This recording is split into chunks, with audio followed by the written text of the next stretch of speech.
gremista ou colorado, enfim, tem muito forte isso na nossa cultura, e aí esses dois vinhos icônicos fazendo essa homenagem também à cultura gaúcha, e são 4 linhas de vinhos e uma linha de espumantes, que é o nosso Vero, né, com um Brut branco e um Brut rosé, pelo método tradicional, mas espumantes com a ideia de serem mais frescos, jovens, o nosso espumante realmente de entrada, né? Lançaremos um espumante Natur no próximo semestre, que a princípio integrará a linha Família Weber e ali então se encerram hoje os produtos que temos disponíveis, com muitas novidades vindo no próximo ano, aí com outro vinho icônico que vai homenagear esse nosso avô, o Luigi, que foi um grande entusiasta do projeto e nos incentivou muito lá no princípio. E temos também um projeto bem interessante que acho que vai dar o que falar, é a brincadeira do concreto com o carvalho. Hoje nós somos a primeira vinícola no Brasil que apostou em maturação de vinhos tintos em concreto.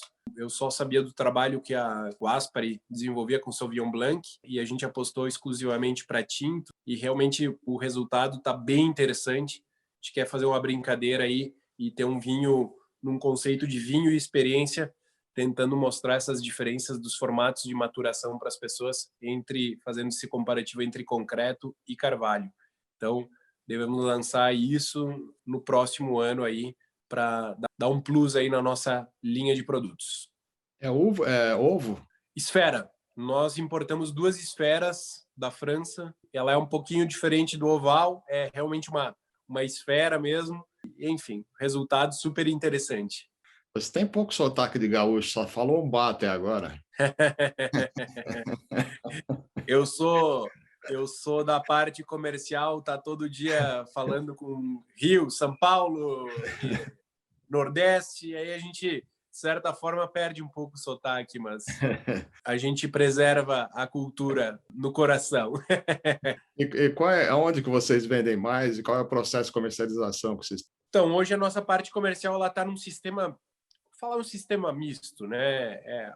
Em alguns estados atuando com representantes, em outras regiões atuando com distribuidores que, por vezes, fazem a frente de representante em algumas negociações diretas com alguns parceiros. Hoje a gente não opera no canal de supermercados, né? Com exceção de algumas lojas pontuais e de pequeno volume, que trabalham realmente essa parte diferenciada de adega, mas o nosso foco principal são lojas, casas especializadas, empórios, delicatessens, restaurantes também bastante representativos no nosso portfólio de clientes, e realmente bastante diversificado, né? Hoje a gente opera na região sul, muito forte, sul, de maneira geral, nos 3 estados. São Paulo e Rio, 2 estados que realmente têm uma comercialização muito boa dos nossos vinhos.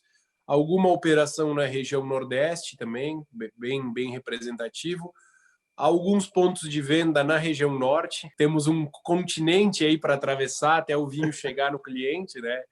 E, bem, estados como Minas também, Mato Grosso do Sul, Goiânia entrando logo mais, e tentando, assim, essa realmente diversidade, atender alguns parceiros em cada estado para realmente estar o mais próximo possível dos nossos clientes.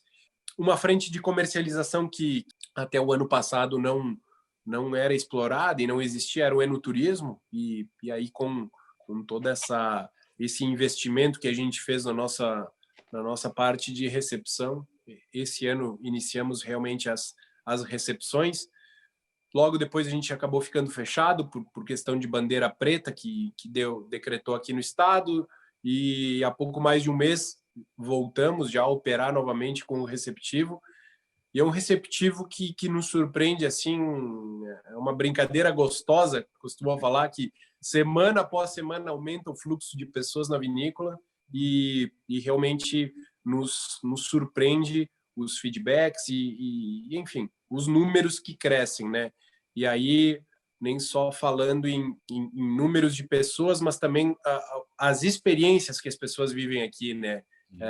Beber um vinho num restaurante, numa loja, é muito, muito bacana, muito positivo, mas você estar na vinícola e conhecer os produtores, conhecer a área de produção, enfim, sentir a energia do local é diferente, né? Então, as pessoas realmente saem daqui muito impactadas com esse nosso jeito. É uma mistura que eu digo entre gaúcho e italiano, né? Essa cultura acolhedora que a gente tem. Então, realmente está sendo muito próspero todo esse movimento em torno do enoturismo, que também passa a ser algo com uma participação cada vez mais notável dentro do negócio. Você estava falando, né, Felipe, que a sua vinícola ela fica no caminho de um dos principais pontos turísticos aí de Flores, né? Fica 10 minutos do centro de Flores e no caminho do Canyon, não é isso? Exatamente. Nós estamos a 10, 12 minutos do centro, no caminho do Mirante Gelaim, e integramos a associação, a Promontes, né, os produtores de vinhos dos Altos Montes, que contempla os municípios de Flores da Cunha e Nova Pádua, e estamos inseridos numa região, numa pequena região aí, que é esse caminho para esse vale, para esse mirante, que é denominada Caminhos do Alfredo, porque a localidade onde a vinícola está, Travessão Alfredo Chaves, uma pequena rota com alguns atrativos bastante importantes e que realmente está encantando pelo seu charme, pela sua beleza natural e pelas, claro, qualidade dos empreendimentos, né? Estamos aí falando de desde produção de suco de uva, de alto padrão, até outras vinícolas e ali na expectativa também da fábrica de presunto do Edgar, que está nesse nosso todos na expectativa. Todos na expectativa dessa fábrica de produção. Eu brinquei com o Edgar e falei, cara, eu quero que a gente tenha um wine bar na vinícola. Eu disse, eu quero o primeiro presunto, eu quero servir aqui no wine bar. Ele falou, tu e outros 30 estão querendo o primeiro. Digamos, a melhor opção é no caminho do Canyon, passar por aí, conhecer a vinícola, pegar um vinho e apreciar, não só aí, mas levar no Canyon e ficar apreciando, tomando um vinho. Exatamente, com certeza. É uma boa pedida. E qual é o volume de produção hoje em dia? Estamos aí entre 150 e 200 mil garrafas ano. Esse ano, ao que tudo indica, devemos chegar nas 200 mil garrafas aí de comercialização também, ou algo muito próximo a isso. E a meta, o objetivo do projeto ao longo do tempo é estabelecer 300 mil garrafas ano. É um objetivo bem claro, todo mundo diz, vocês vão chegar em 300 e vão querer ampliar. e eu já penso um pouco diferente, eu acho que dá para chegar no norte e conseguir manter isso, sempre pensando em manter um perfil de produto, de qualidade, de entrega, sem ter que baixar o padrão para conseguir escalar o volume. Até porque faz aquela brincadeira, é o sonho das 300 mil garrafas e o pesadelo das 3 milhões de garrafas, né? Quando o negócio escala muito, você aí tem um bom problema, outra dinâmica de negócio. Você tem que correr atrás para comercializar o seu produto, já muda, né? É diferente. E quando você, de certa forma, se mantém como uma produção limitada e pequeno, mesmo sabendo que 300 mil garrafas é algo bastante positivo e não é um número tão pequeno, mas você consegue vender um certo ar de exclusividade e escassez, porque isso divide em bastante produtos, né? E é ruim deixar faltar produto, mas ao mesmo tempo é muito bom, porque cria uma ideia, sim, de que o produto, sim, uma hora acaba e as pessoas querem correr atrás disso e, enfim, essas linhas que a gente comentou, o Guri e o Bar, propriamente Chimango e Maragato também. Bom, Chimango e Maragato eu não comento porque são produtos realmente muito pontuais, mas Bar e Guri, que são produtos que são, assim, etiquetas únicas, né? Não é uma linha de vinhos. O Bar só existe um Bar. Idem ao Guri, é só um rótulo. São produtos que ficam 4, 5 ou 6 meses no mercado. Os outros 6 meses do ano ficam indisponíveis, né?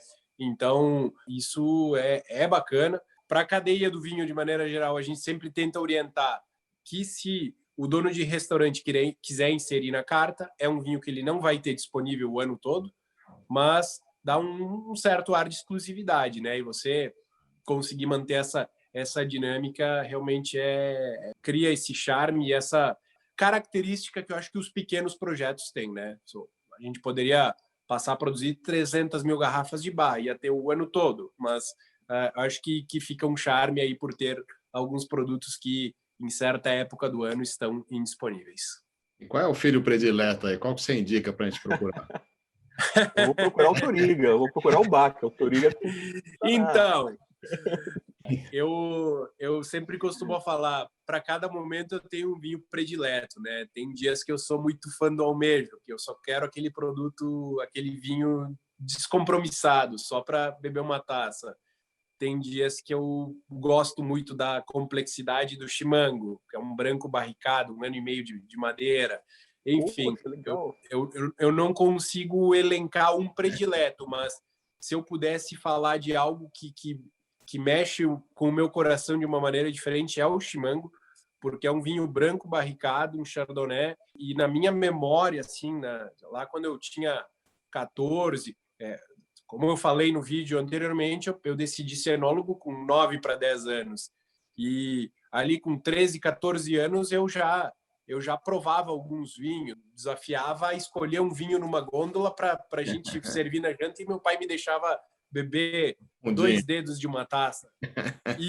E um vinho que me surpreendeu muito na época foi, eu não me lembro qual o rótulo, mas era um produto aqui de Flores da Cunha, se eu não me engano, e era um Chardonnay com fermentação malolática em barricas de carvalho. Isso estava escrito no contrarótulo.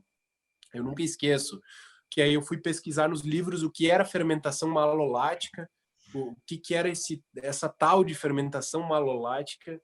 Mas eu estava acostumado a provar um estilo de vinho, né? Se falando em vinho branco, e aí eu provei aquilo e foi assim, realmente de outro mundo. Foi algo que até hoje eu sinto aquele aroma, sabe?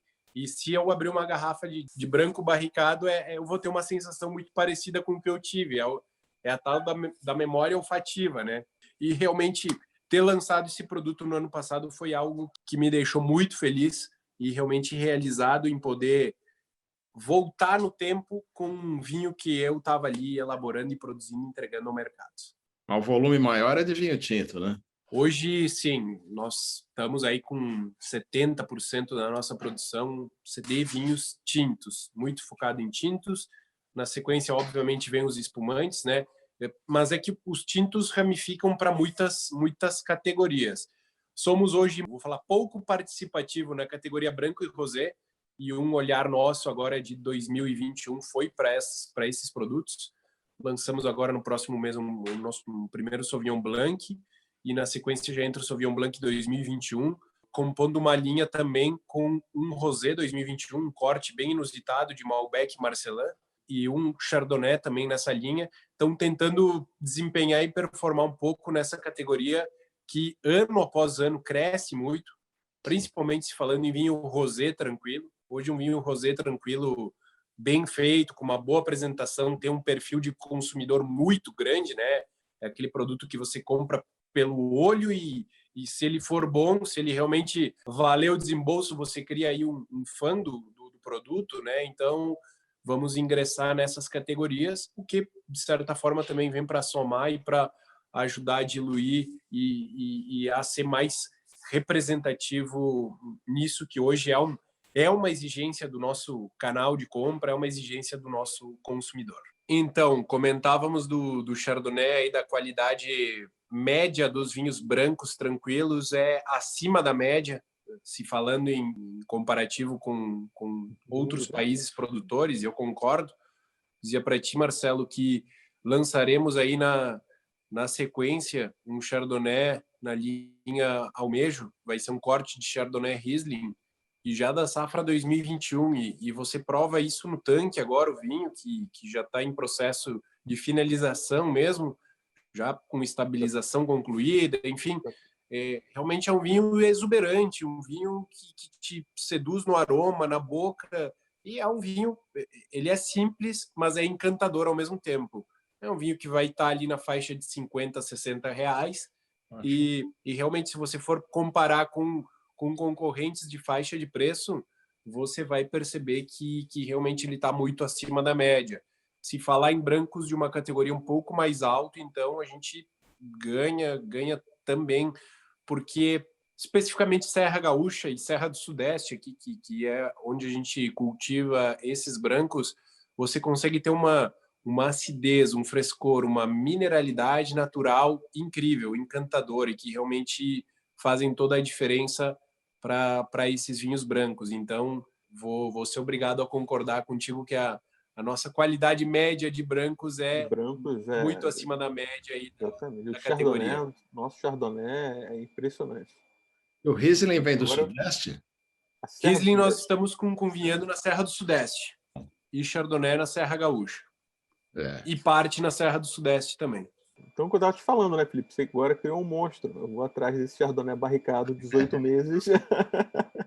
O Chimango, ele é um corte monovarietal, mas é um corte de 2 terroirs. Então é Chardonnay da Serra Gaúcha, Serra do Sudeste. E o Maragato, e aí toda essa brincadeira de se ter esses nomes tentando buscar uma representatividade do Rio Grande do Sul, se iniciaram com o Maragato, que é um vinho que passa por quase todos os terroirs do Rio Grande do Sul. Temos, então, Serra Gaúcha com Merlot e Cabernet Franc. Temos Serra do Sudeste com Malbec, Marcelin e Touriga Nacional. E temos a Campanha Gaúcha com a Taná. Então, são 6 castas de 3 terroirs distintos, 1 ano e meio de maturação média em carvalho, um vinho muito complexo, um vinho muito rico, intenso, denso, um vinho realmente fora da curva e que para esse primeiro lote foram usados barricas provenientes de 3 safras distintas. Parte desse lote 1 foi guardado em tanque de aço inox e ele vai ingressar no corte agora do lote 2. Então, o lote 2 ele vai ter 4 safras, o lote 3 vai ter 5 safras e assim por diante. Legal. E sempre quer fazer replicar esse vinho dentro do próximo corte. Então, daqui Quase que uma soleira, né? Quase que uma soleira. Você vai daqui não a é bem 50 soleira, mas anos vamos ter uma gota desse primeiro vinho lá como o DNA do primeiro Maragato. Ou Porto, né? Exato. Muito legal. bacana, muito bacana. Puxa, obrigado pela história, obrigado por compartilhar seu tempo aqui conosco, Felipe. Falar um pouco dos seus vinhos, falar um pouco do seu trabalho, do seu sonho, né? Que mudou a história da família, né? Tudo começou Perfeito. com você. Então, Claro. Parabéns aí pelo empreendedorismo. Claro. E pela Obrigado. Coragem, né? Coragem, a concretização da mudança, né? É isso mesmo. Precisa, eu não sei se, viu, Alberto, eu não sei se coragem ou um ponto aí de um pouco maluco, né, para ser empreendedor. O maluco que deu certo, pelo menos. Exato. As brincadeiras à parte, realmente precisa de sim coragem para tomar decisões, para querer empreender num país que tem tantas oportunidades e por certas vezes se torna tão burocrático, né? Mas eu ainda prefiro olhar pelo viés de que estamos num país com muitas oportunidades e que, sim, com boas ideias, com boas intenções e com foco, determinação e trabalho, é possível, sim, ter um bom negócio, um grande negócio e, enfim, conseguir ser mais um fazendo e contribuindo para a nossa história aí. Ainda bem, né? Torcer que tenha mais loucos aí, né? Com certeza. Torcer pelos loucos.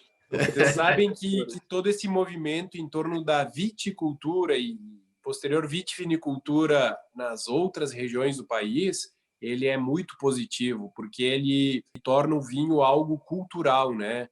Quem um dia pensou que em Minas Gerais fosse produzir uvas? Quem um dia pensou que aí Goiás, nessa fronteira... Pernambuco, Exato. O Santo. Bahia, entendeu?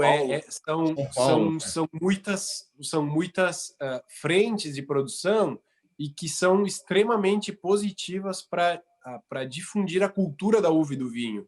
Então, isso é muito benéfico, porque, de maneira geral, a gente precisa que a uva e o vinho esteja mais na cultura dos brasileiros, né? Porque Só e somente só dessa forma a gente vai conseguir ampliar a base de consumo, vai conseguir ter novos consumidores nas mais variadas categorias, né, de preço, de estilo, de produto. Então, realmente é uma movimentação muito positiva, muito próspera, e nada disso seria possível se não fosse os empreendedores, né, que apostam e compram essa ideia, esse sonho e que, enfim, transformam aí esse cenário em algo muito produtivo e positivo.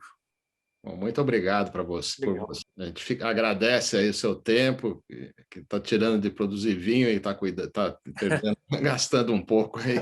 Imagina, a gente que agradece, para nós da família Weber aí, para mim especialmente é uma grande honra e, enfim, como eu comentei, sempre de portas abertas quando estiverem aqui pelo Sul, pela Serra Gaúcha, Flores da Cunha, não hesitem em nos visitar, que é sempre um prazer recebê-los aqui em nossa casa. O problema é convidar, porque a gente vai.